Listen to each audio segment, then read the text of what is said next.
So how you gonna cook for 100 people with one grill and one stove? Well, folks, I think this is a very interesting conversation, so we're gonna have this here. Mr. Harvey is getting I ready to don't go want to have talk a about that, bro. family reunion here. We You go know what into I want to talk about? I'm gonna tell no, you. no, he go into a family reunion, so I'm just asking him questions, but I know we got to get started here and everything, so I had to put on the recording here and stuff because the old boy getting ready to take off with the Rosses and the Harveys and stuff, and they going to Orlando, so we gonna miss him. Anyway, what's up, Ted? Silicon Valley Bros. Are they running the world now, or they gonna run the world down?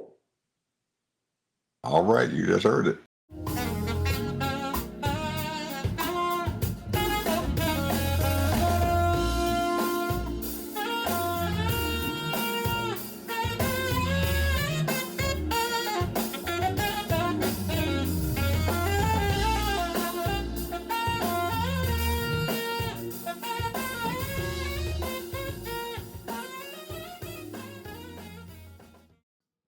Welcome to the TED Ed Podcast, where we delve into the issues that shape our daily lives and drive our productivity.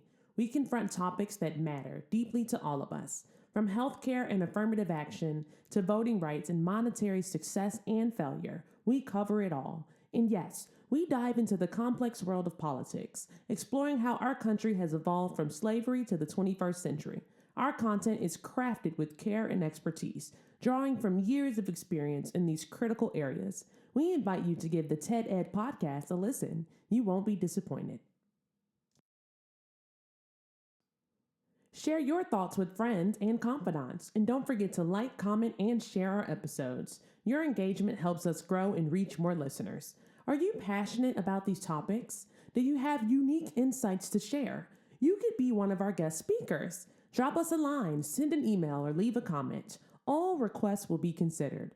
Join us on this journey of exploration and understanding. This is the TED Ed Podcast. Thank you, and enjoy the show.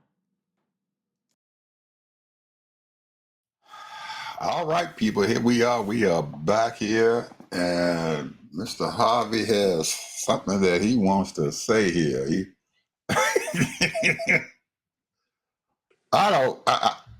Ted, I don't know, man, what they're going on. I have been exasperated here, and I've gotten to a point and everything where I'm just numb.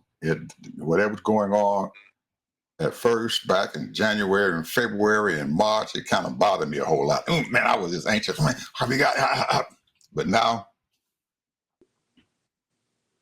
I'm just okay. This is becoming.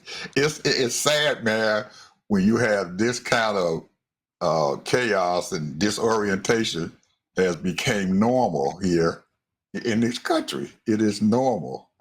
People getting thrown in jail is normal. Him acting a fool is normal. The Supreme Court making rulings and stuff against the Constitution, it's became the norm now. So, hell, go ahead, man. Say what you got to say. No, what you just said is exactly right. We are treating like this is the normal America. Right. Like he's actually really acting like a president. What is going on here, bro? He'd sit up there and told a lie and said that he started his little Bitcoin before he was even campaigning. Talking about he was putting that together. That was the bald face My lie. sons started working, doing all that, before, I started running my campaign. We was doing that, setting up. He lying. Them two dummies, Ted couldn't set up a wet paper bag to go into. But, Ed, what I wanted to talk about is that, when you have these Silicon Bros pretty much running the country, they're getting our data. They're getting all our information. They are doling out billions and billions of dollars to these politicians. And money talks. And so whatever they say, then they get it done. Because really what they're doing is they're trying to get as many government contracts as they can. And that's more money in their pocket. They get a 30 billion or 500 billion or 3 billion there and 100 billion there and all that 28 billion. So they just siphoning money from the government and saying we can do this and we can do that. We can help the military.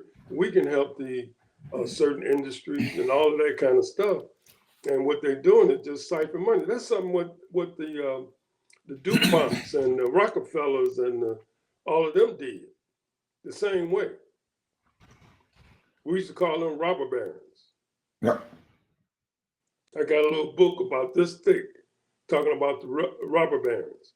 Yep. And they used the government's money. They lived off the government's money. What was that? The chemical company, Dow Chemical. You know, that's what they did. You know, they made, and then you had another company, and I can't think of it offhand, but they the one that did a whole lot of explosives for the government. So the thing is that what are we? Now we just saw what happened in New York. They got this Democrat socialist. He only got 31% of the vote. Right now, they trying to dog him because he's a Muslim, and also he's a socialist. But that's what 31% of the people do. Now, who's going to run against him? Okay, we got Cuomo coming back in, talking he's going to run as an independent. And you got this other guy, the present mayor, he's talking about he's going to run as an independent. Adams. So here you go. Now we're going to figure out who's going to vote. Now, the thing is that this guy that ran, he hardly got, I don't even think he got 5% of the black vote. He can get I don't even think he got 5% of the black vote. So if the black folks start go out there and vote, who they gonna vote for? Who the Latinos gonna vote for? Because let's face it, man, that's a melting pot up there in New York. So anyway, I want to get back to these Silicon Valley bros.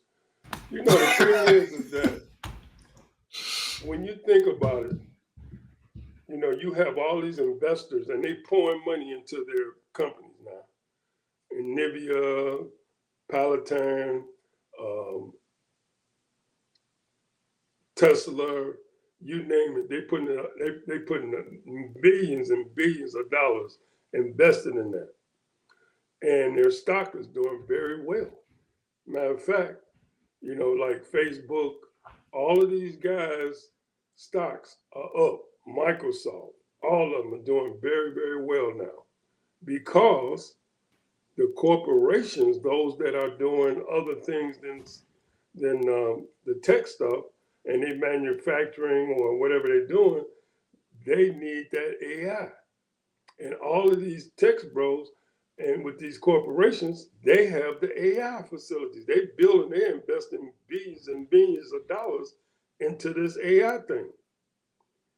Then, not only that, a lot of these corporations now, they setting aside 5 and 10% of their wealth into these Bitcoins and these cyber currencies. And they say in a few years, we're going to be totally cyber coins and Bitcoins. That's Digital currency. Cryptocurrency. Digital currency. Digital currency. So now the thing is, how do we as everyday Americans survive?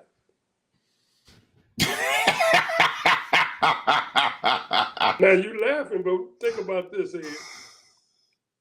And I ask this question all the time. If I invest into one of these Bitcoins, where did my $1,000, where did my $1,000 go? It's going into digital currency. Where is it going? It's going into the digital currency world. Where are they putting that $1,000? It's in the digital world. Oh, so wait a minute. Okay, so now you're telling me that my $1,000 now is transacted into the digital world. Am I buying part of a coin now? Well, there's a process that you have to go through and stuff with that. You are taking a currency that they call fiat currency, which is the dollar or the euro or the yuan or whatever. You're taking that currency, that fiat currency, and you're transferring it into a Bitcoin, what they call blockchain technology.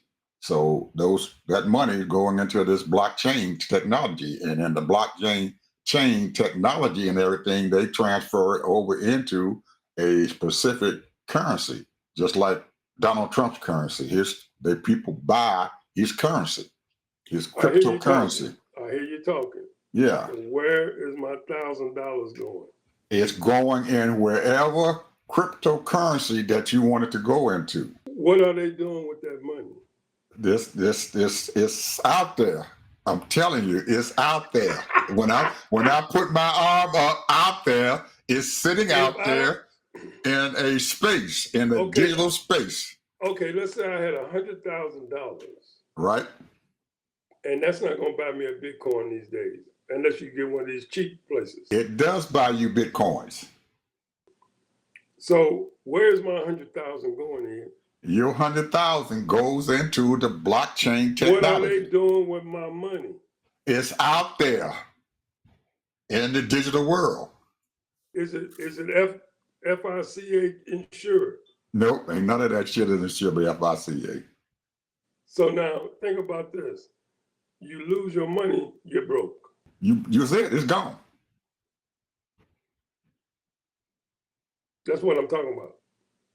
So right now, there is a security and stuff on it because it has a blockchain code that is attached to your money, and your money is attached to this code, a 40 something digit code is attached to that.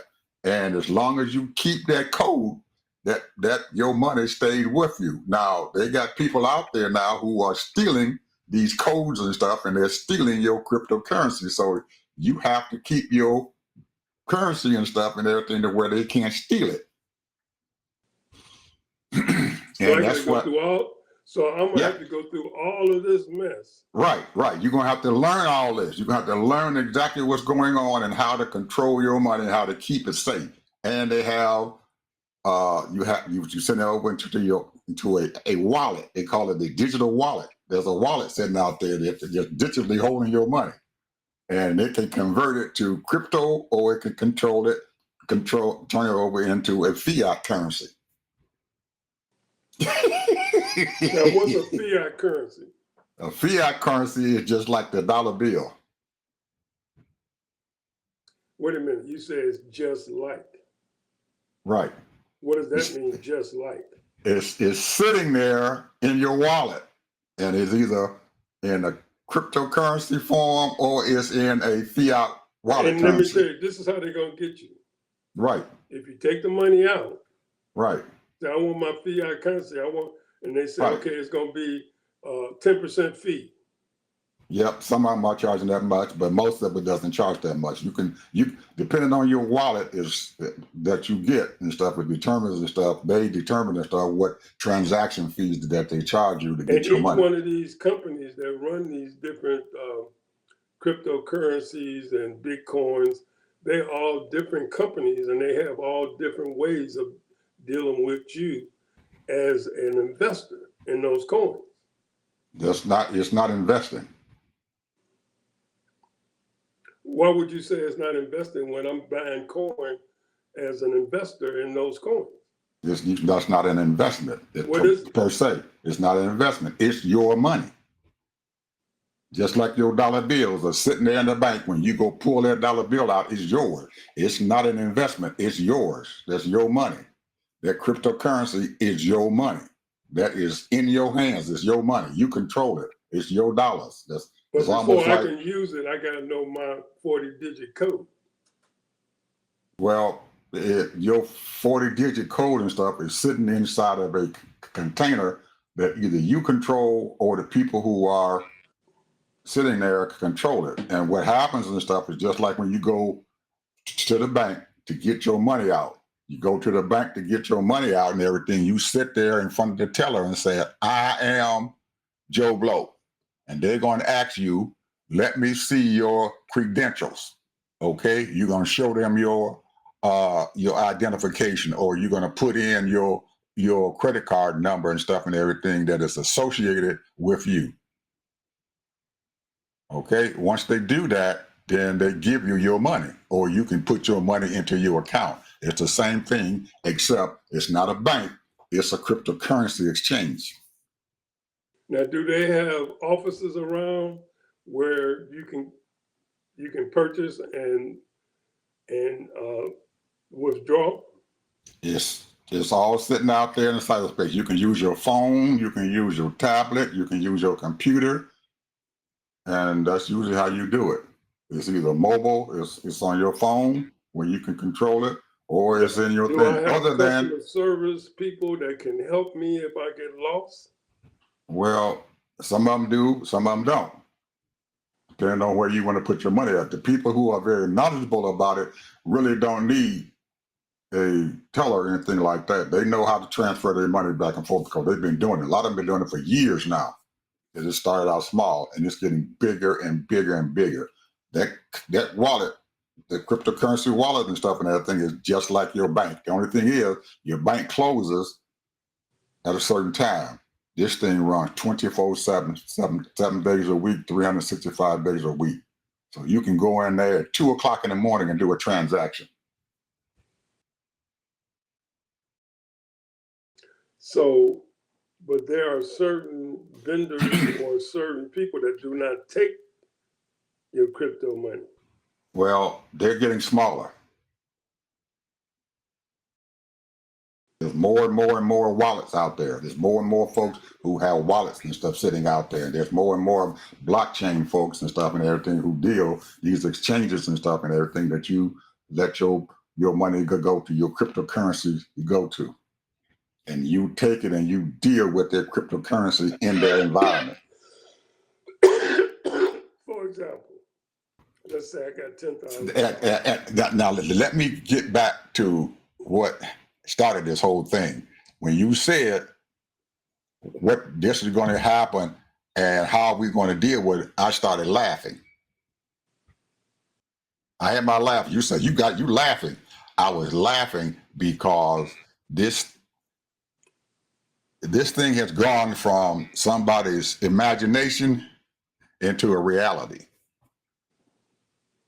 It's a reality. This is how, just like you just said, and in a couple more years, this is how we will deal with currency. This is how it's going to happen. And you get out there and that's how you're going to deal with it. And the fact is that a lot of our folks here are still resistant against that. They're going to have to accept that this is how they're going to transact business and stuff in the very, very near future. That is the only way they're going to transact business. And those folks out there who are holding on to those dollar bills and stuff and trying to transact that stuff with those dollar bills, it is going away.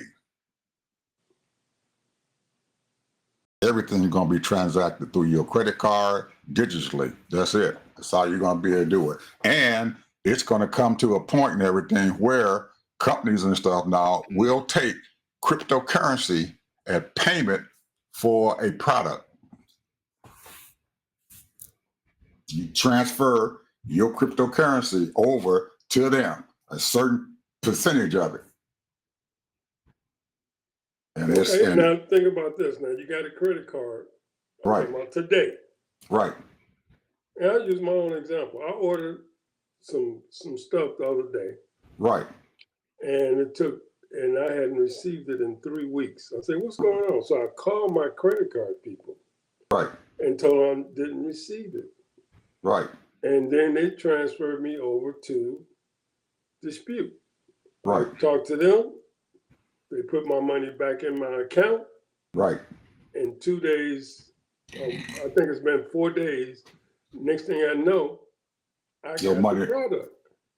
Okay. And then they're going to turn around and they're going to go back and debit your credit card company again. Correct. Right. Because you've received your product. The same thing happens with cryptocurrency and stuff and everything, is that when you transfer it over, there is a digital trail. But you don't have the bank to get your money back. There's a digital trail for that money and everything. So when you transact, so who I'm gonna go to is you go back to whoever you sold us, whoever you bought that stuff from. And there's nobody who was in customer service and stuff who's gonna be able to stock that stuff the and everything company else. that I bought it for.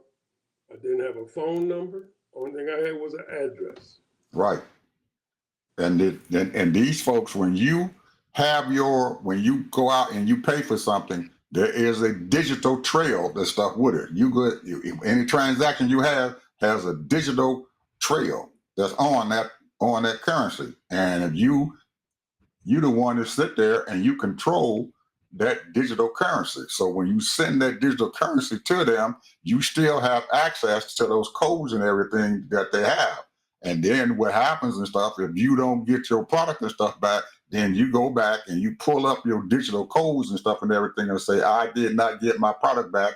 And whoever that cryptocurrency and stuff went to their wallet and everything, then they can tell them that you want that money back. So when that dispute is there, it's going to take you a little bit longer to get your money back if you don't get your product. But most people and stuff and everything, they're going to send you your product. The fact that they may or may not get it and stuff and everything is going to become just like it is with your credit card.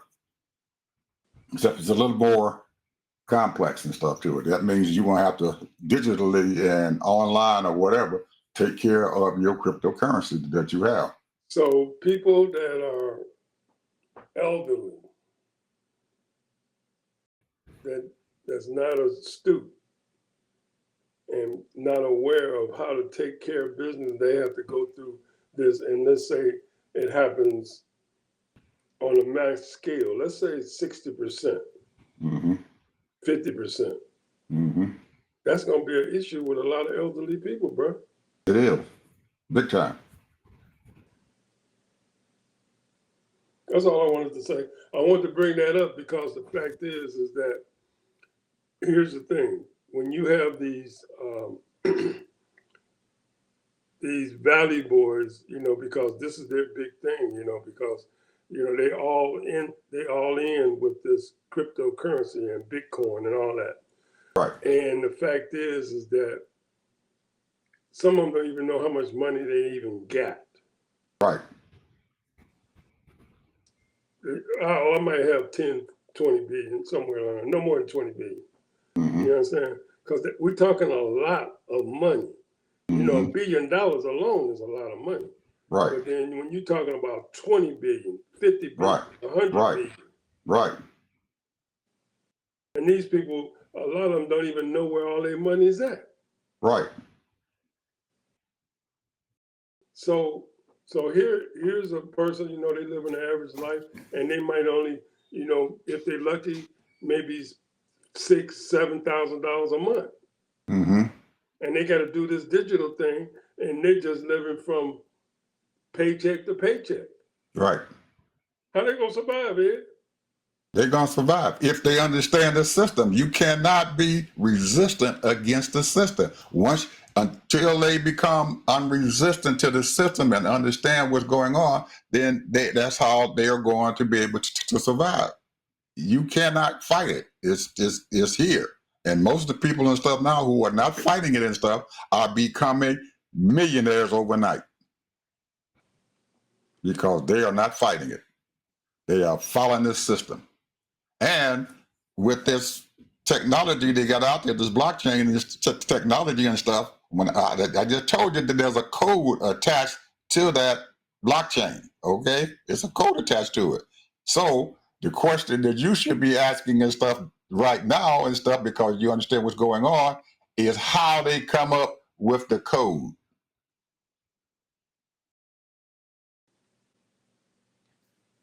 That's where you get into your blockchain technology, where they got these people out there and stuff now. They have these farms and stuff all over the fucking world now. And they have people and stuff and everything who are sitting down there and building these blockchains and stuff and everything. And they're sending this stuff off to different companies with the codes and stuff that follow this currency. So they are producing the currency and stuff and everything and making money producing the currency.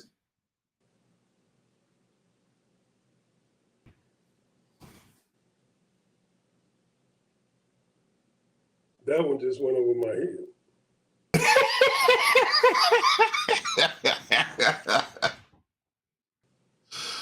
They have people out there, their job is to mine cryptocurrency. And it takes them with this, they set up a huge system and stuff inside their homes or inside these big farms and stuff. And they have people and stuff who are attached to these farms and stuff, and they sit there and they create cryptocurrency. It takes a huge amount of energy to produce this currency. So somebody has to pay for that amount of energy that goes in to produce a $1 of cryptocurrency. It takes 10 minutes and stuff of work to make $1.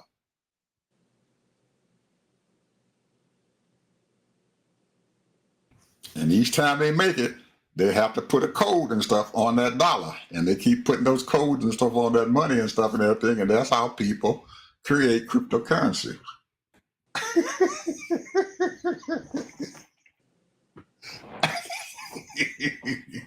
Nothing for nothing. It's something. Just like the government took over our currency. That's why in the United States, we have a dollar bill. Somebody made that dollar bill. So the government decided that they wanted to take over the fact that they're going to put dollar bills and stuff out there in people's hands. It's the same thing, except they have a different way of doing it, but it's on the same philosophy. And people they accept that as a payment. Even the banks will accept that as a payment, as money. When you switch it over from your currency, your cryptocurrency, whether you Ethereum or Bitcoin or whatever the name is, they accept that as a currency.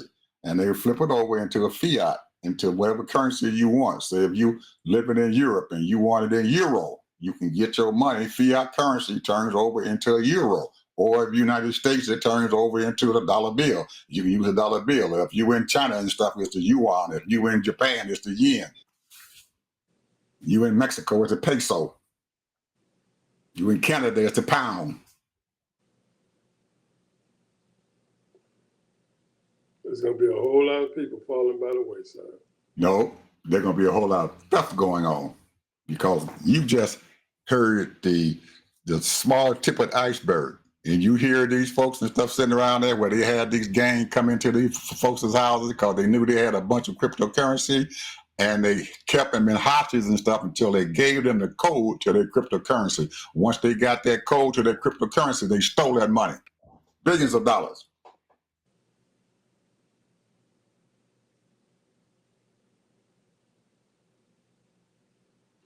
And once they lose that currency, that code and stuff, that money belongs to the gang or whoever took it. It belongs to them because they got the information that they didn't have. So And it's going on right now. All this? Huh? Who's regulating all of this? Nobody. Case in point. But these countries and stuff who are resistant against it and everything, their people are going to be losing out because this is coming. And they're asking folks here in the United States, the Congress, to start talking about regulating Bitcoin. And the Congress has been resistant against bringing forth regulation. And the reason why they're resistant because none of them understands it. Correct.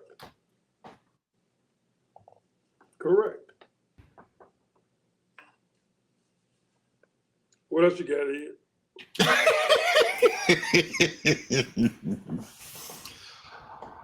I want to say something about our president.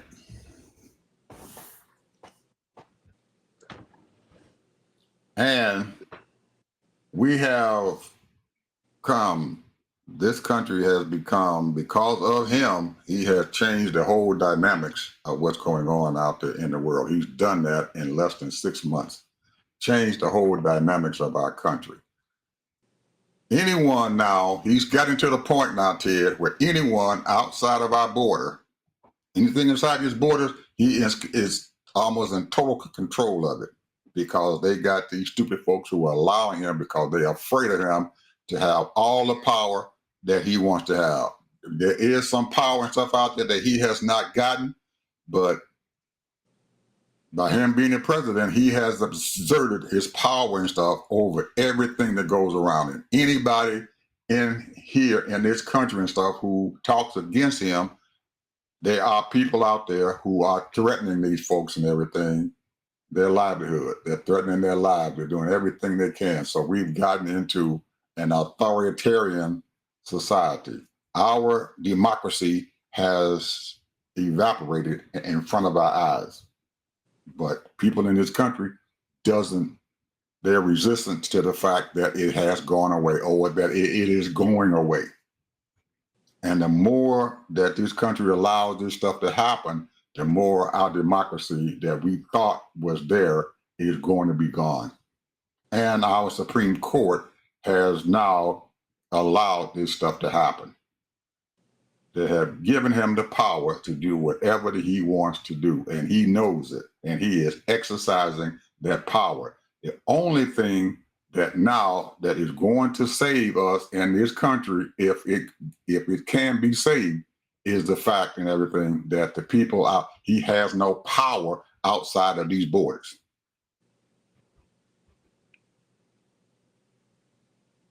So what you saying? Make America great again. He has taken this thing to the point to where everybody in this country is being told and stuff that we are going to be great, but he is isolating us from the rest of the world.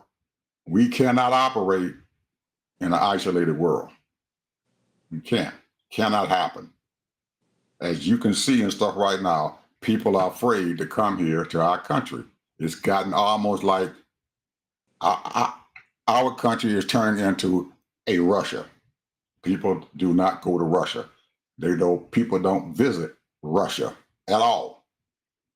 The gangsters, the oligarchs in Russia control that country. We've gotten to the point now where the billionaires, and like Bernie Sanders says, the oligarchs are in control of this country and stuff right now. They determine what the heck's happened. They've taken over the news media. They've taken over everybody. And anybody who speaks against them and everything now are being threatened. They're being told that they can't do it, or he's sicking the Department of Justice on them, or the FBI for them. So it's beholding and stuff to these folks and stuff out there that he has put into the cabinet, or the people who are below these people right here, to bring resistance. If they don't do it, we're going to continue to be a society and stuff that's authoritarian. But the only good thing about it is that the people outside these borders and stuff, United States borders and stuff, do not recognize him at all.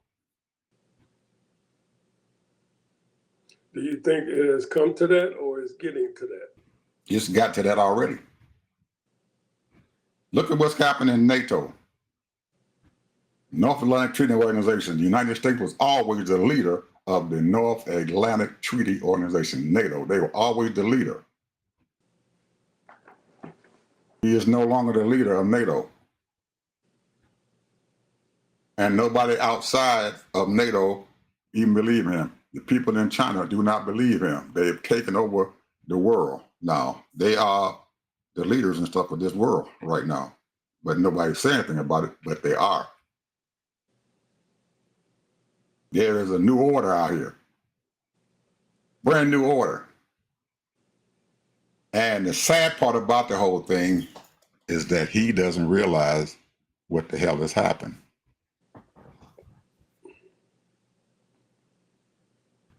He's still trying to exercise his power as a world leader.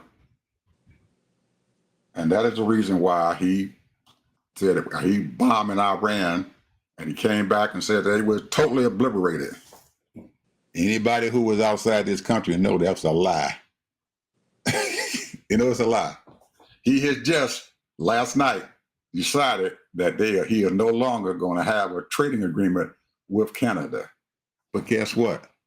Canada does not care anymore because they're trading with the European Union. They're trading with China. They're trading with all the other folks over there in the Far East. They have trading partners now that they have established because they understand that they cannot work with this guy right here. He is too flippant. And the longer we allow him to stay in power, the more we become isolated. And it's going to weaken us.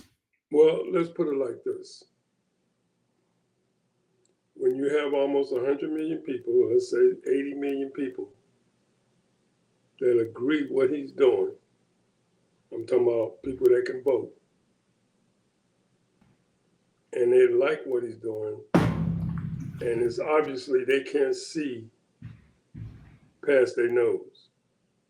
They don't realize that we are a global society. And you can't bully your way to success. And I think that a lot of people like when he acts the way he acts, because that's what America does. We are the boss, but we're not negotiating. We're not using no diplomacy. What we're trying to do is intimidate people, thinking that we are the big dogs. And when it all boils down, they probably looked at it and said, America only do about maybe less than $2 trillion worth of, imports. 2 trillion. So they saying we do more. China does almost 2 trillion around the world, and they do a little more than a half a trillion with us. You look at Canada, what they do, maybe tops 300 billion, and then it goes back and forth with them. Mexico, same thing. Mexico, well, we already talked about that months ago. Mexico is doing business with China already.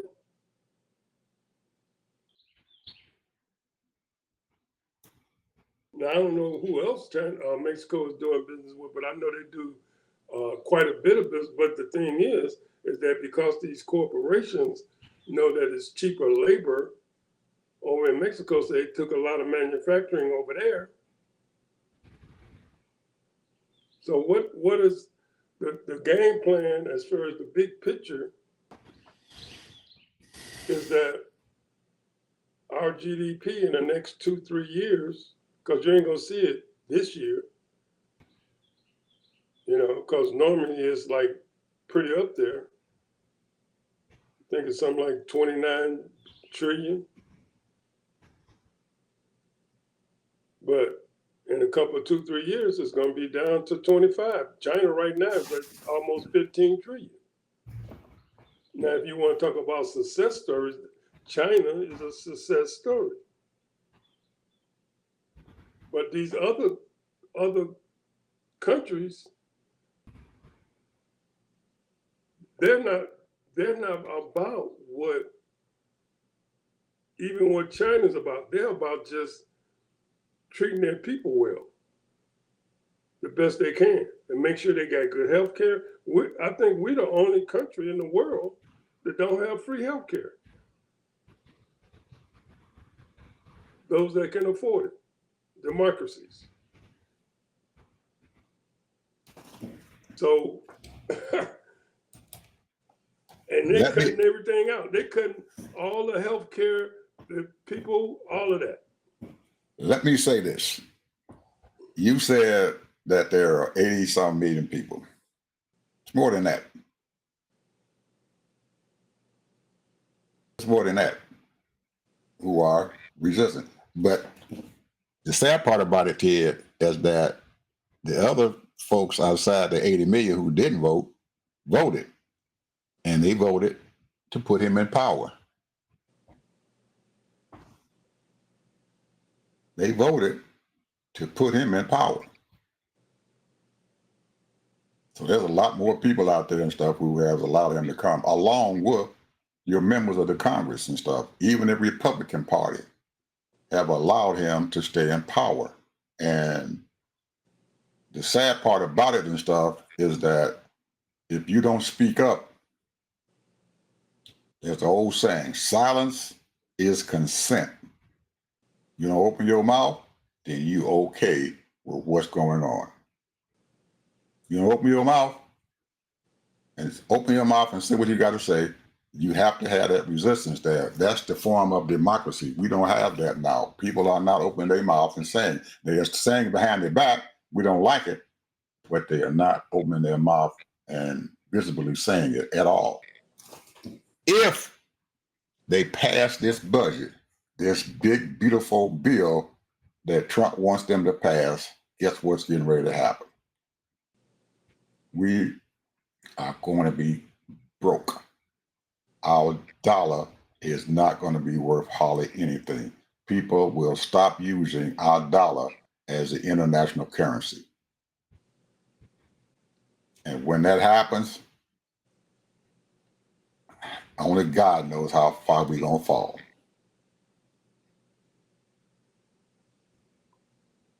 That's how bad this thing is. Hopefully it doesn't pass, but they don't get this thing passed. If they pass this daggone thing, we is dead broke. And guess what, Ted? I'm going to leave my money in cryptocurrency.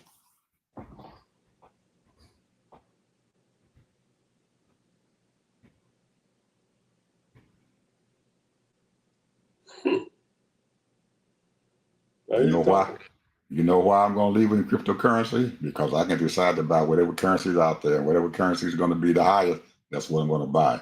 And that's what I'll be using as currency to buy what I need to buy. Because the dollar, if you taking your cryptocurrency and converting it back over to the dollar and stuff, it ain't going to be worth shit.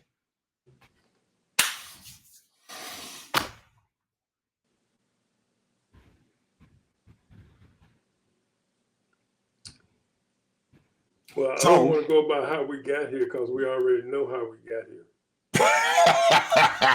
We got here because there was 80 million people who decided not to vote. They said they didn't give a crap. And the other folks and stuff who actually went out, the other 60-some million people who voted for him. So almost half our population put this man in office. Put him in office so he can do what he's doing right now.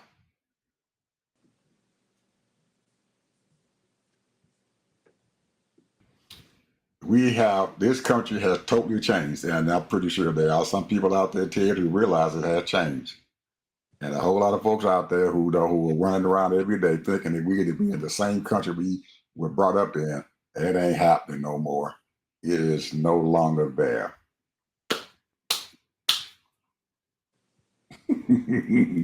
If they think it's the same or we can get it back to the same, they pipe dreaming right now. Well, let me ask you this. Today, I was on YouTube, and I was listening to a black scholar, wrote about a dozen books. And the guy asked him a question. What do you think?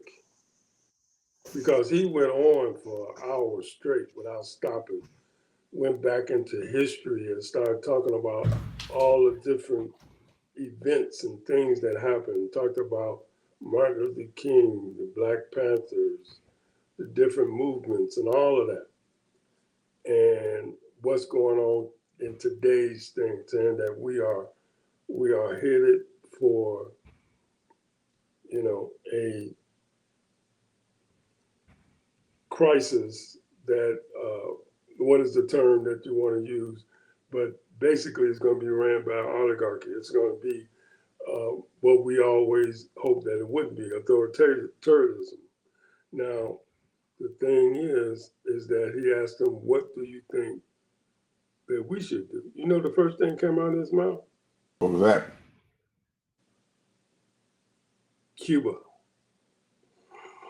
And I'm saying, he said Cuba, the Caribbean islands, and a couple other places he named, saying that, in other words, he was talking about an ideology or a political persuasion, you know, communist or that kind of thing. So, in other words, he's thinking that we should be under, to a certain degree, a communist regime because the fact is that when you have authoritarianism, you know how that works. So, but he's thinking that communism works. Well, does communism work in Cuba?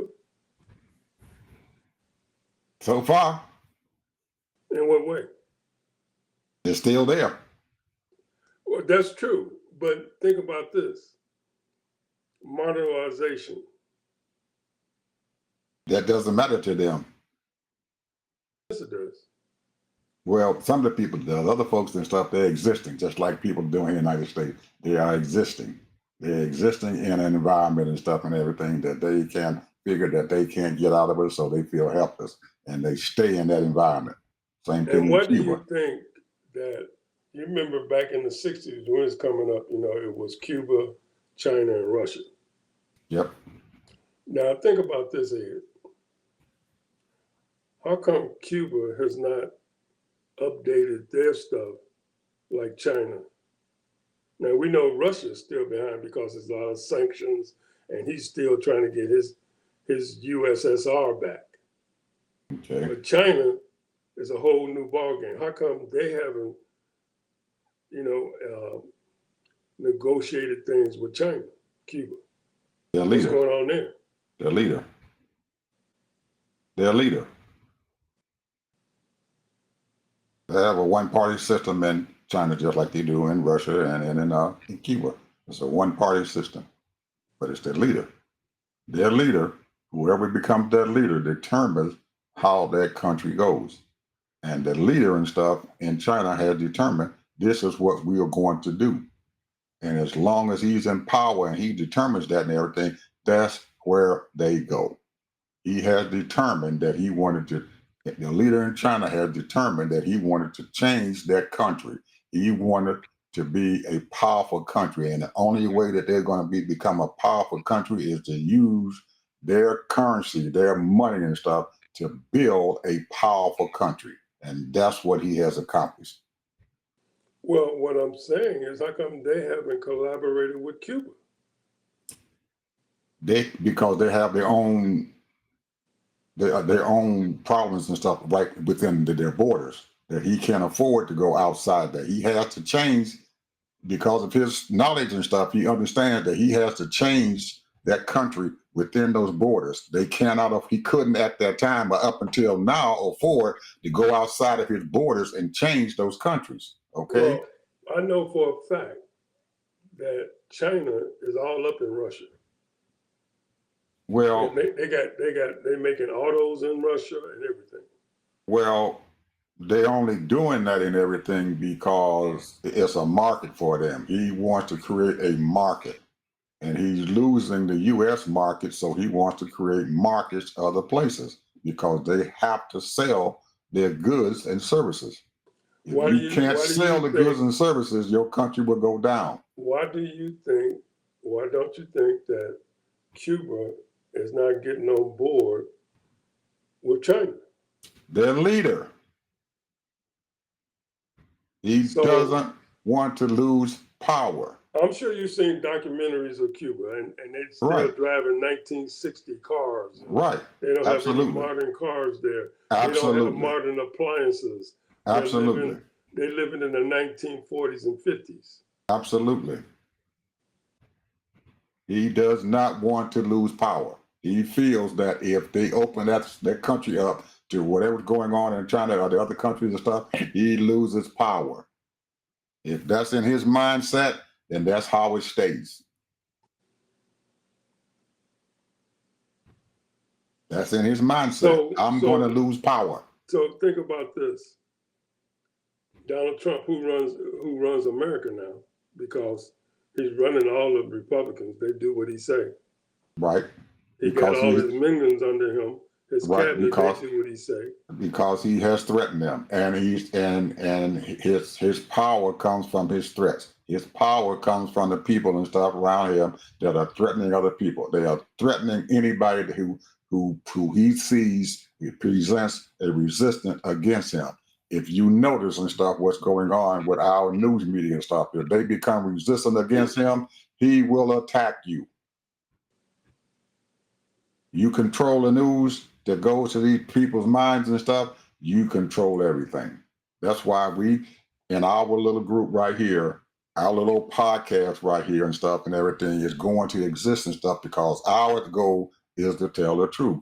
What the heck is going on here? Anyone outside and stuff who's out there telling the truth, who are getting people to listen to what they have to say, they are being threatened.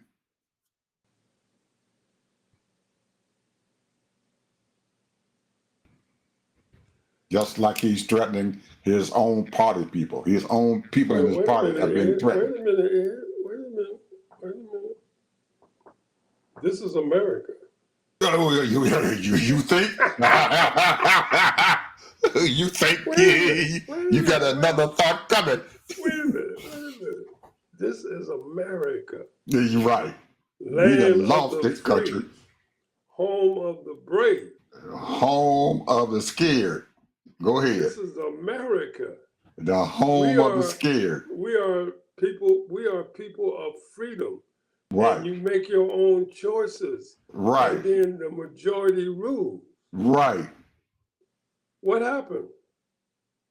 You got people up there who do not want to exercise their power to stop what's going on.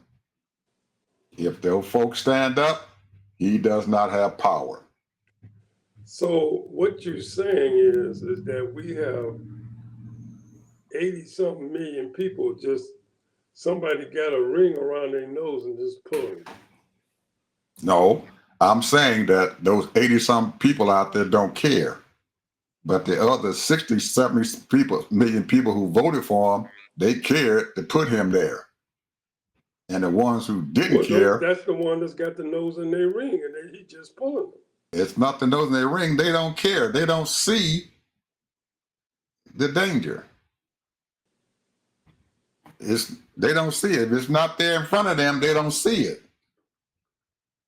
So what you're saying is that, see, and you know, ain't nobody calling nobody dumb or stupid or ignorant. No. But they are.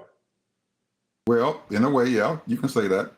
But also in another way and stuff and everything is that they feel that they don't have any control. When they feel that they don't have control, then they give up. Only thing they're concerned about is everyday living, and they don't care about anything else that goes on around them. It's almost like being in the ghetto, being in the slums of the ghetto and stuff and everything. Each area, each building in the ghetto and stuff has a leader inside there, and that leader and stuff controls what the heck goes on inside there, and the other folks are scared.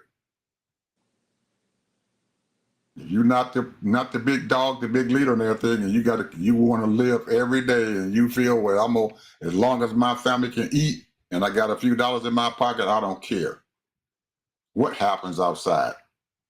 And that's what's going on. They don't care. You don't care about the person who's sitting out there now who's homeless. Nobody talks about that anymore. If they're out there homeless and stuff, throw them in the garbage somewhere. If they don't have a home to stay in, throw them in the garbage somewhere. We don't care anymore. We don't care about a building and stuff going on because you got a person who's in charge who can't think in front of his face, and those people outside there will sit there in front of a camera and look the American folks in the face and lie with impunity. They don't care. I'm going to tell this lie. And they okay with it. And if you talk against what they got to say, there's something wrong with you. You watched it happen. You hit the nail right on the head. You watched it happen. They sat there and lied right to the American people's face, lied to them. And then turn around and you say, no, that ain't where you don't care. You are talking against the pilots who flew these planes and stuff over here to drop these daggone bombs. You talking against the pilots. You ain't talking against the pilot. But you don't even have those fools who are sitting down there in front of him and stuff to get up and say, we ain't listening to this crap. We going away. If they don't have no bullet pulpit, they don't have no way of spilling out their crap. Walk out the door en masse. They're not going to do that because they're afraid of their jobs. Well, there's people quitting left and right. Yeah, but ain't enough. You only got a few. You only got a few doing that. But the ones who are quitting, where are they going? What's happening to them?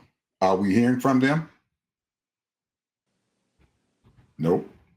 We don't know where they're at. You have prosecutors who was in the Department of Justice. They're quitting. Where are they going? What are they doing? Where are they going to go to work? They have a job. They're leaving.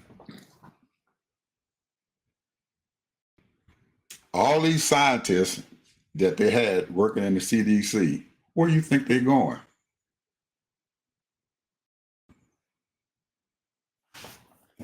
Over there in the summit that they had in Brussels just a few days ago, you had the president of the European Union and the prime minister from Canada announcing almost 400 million euro for those scientists who just lost their job in the United States.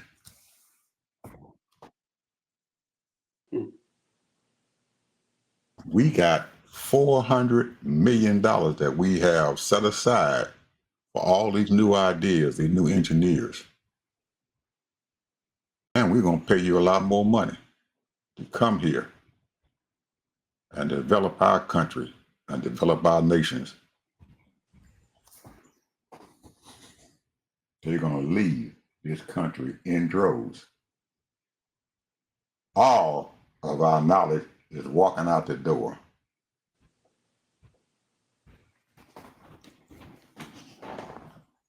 And this stupid son of a gun don't realize what's going on. But you got a man over there in a communist country and stuff and everything realizes that he needs all the engineers he can get because they are building up his daggone country and they are going to become the new power here in this world. He can't see it. They need to come to us. No, they don't. You don't need to come to you no more.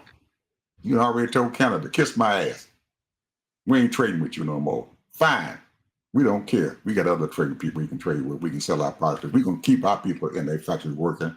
But you got people in the car industry who are losing their jobs and everything because they don't have the raw material to make these cars.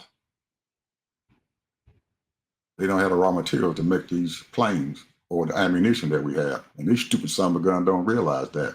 Only thing he can say, we're going to threaten these folks over there who got his nuts in their hand. And they squeezing them. And he don't even know it. Well, Ed, my final word is this. Go ahead.